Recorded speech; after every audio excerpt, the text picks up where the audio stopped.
नमस्कार, आप देखना शुरू कर चुके हैं महाखबर। आप पहली बार हमारे चैनल पर आए हैं तो हमें सब्सक्राइब करें, शेयर करें। मीडिया की स्वतंत्रता को लेकर सुप्रीम कोर्ट की एक अहम टिप्पणी आई है। सत्ता से सवाल पूछना और लोगों तक सच्चाई पहुंचाना मीडिया का कर्तव्य है और सरकार की नीतियों के खिलाफ बोलने वाले देश विरोधी नहीं है। सुप्रीम कोर्ट ने बुधवार को मलयालम समाचार चैनल मीडिया वन के मामले की सुनवाई करते हुए टिप्पणी की है। दरअसल मीडिया वन पर राष्ट्रीय सुरक्षा के नाम पर केंद्र ने कार्रवाई की थी। चैनल के प्रसारण लाइसेंस के नवीकरण को रोक लगा दिया गया था। केरल हाई कोर्ट ने केंद्र के फैसले को बरकरार रखा था। तब शीर्ष अदालत में इसके खिलाफ चैनल चलाने वाली कंपनी के माध्यम से ब्रॉडकास्टिंग लिमिटेड यानी MBL ने विशेष अनुमति याचिका दायर की थी, जिस पर सुनवाई करते हुए भारत के मुख्य न्यायाधीश DY चंद्रचूड़ और न्यायमूर्ति हेमा कोहली की पीठ ने केंद्र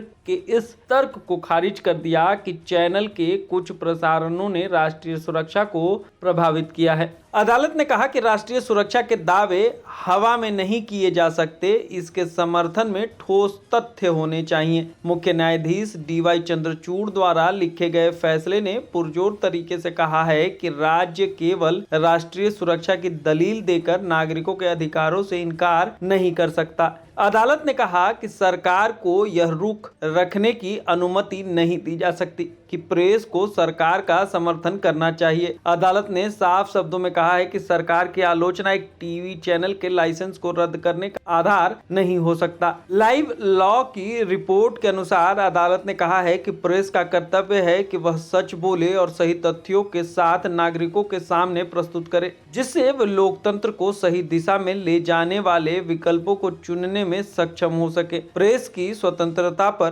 प्रतिबंध नागरिकों को उसी पर सोचने के लिए मजबूर करता है। सामाजिक, आर्थिक, राजनीतिक मुद्दों पर एक समान दृष्टिकोण लोकतंत्र के लिए गंभीर खतरा पैदा करेगा। दुनिया के सबसे बड़े लोकतंत्र देश में शीर्ष अदालत की यह टिप्पणी कई मायनों में महत्वपूर्ण है। यह टिप्पणी ऐसे वक्त में आई है जब विश्व प्रेस स्वतंत्रता सूचकांक 2022 में भारत का स्थान 180 देशों में 150वें स्थान पर आया है। इससे पहले वर्ष भारत 142वें स्थान पर था और उसमें एक साल के भीतर 8 अंकों की गिरावट आई है। इस गिरावट का सीधा मतलब यह है कि पत्रकारों के लिए काम करने के हालात कठिन बने हैं। प्रिंट और इलेक्ट्रॉनिक मीडिया में खबरों को स्वतंत्र और निष्पक्ष रूप से प्रस्तुत नहीं किया जा सकता। सत्ता की खामियों को खुलकर दिखाने का साहस मीडिया में नहीं हो रहा है। जो यह हिम्मत दिखा रहे हैं उन्हें किसी न किसी तरह परेशान किया जा रहा है। मीडिया की स्वतंत्रता का यह सूचकांक रिपोर्टर्स विदाउट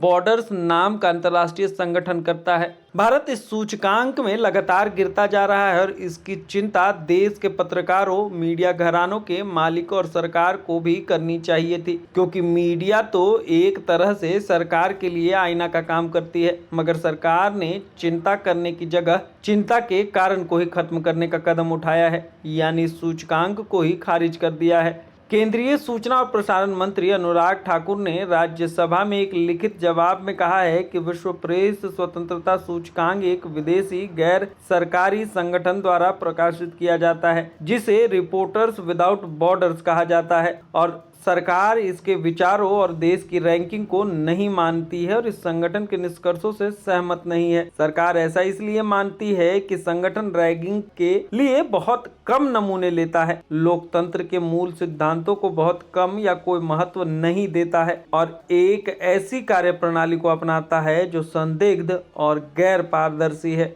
यह सरकार के मुंह पर करारा तमाचा है, जिसकी धमक फिलहाल में स्ट्रीम मीडिया में सुनाई नहीं दे रही।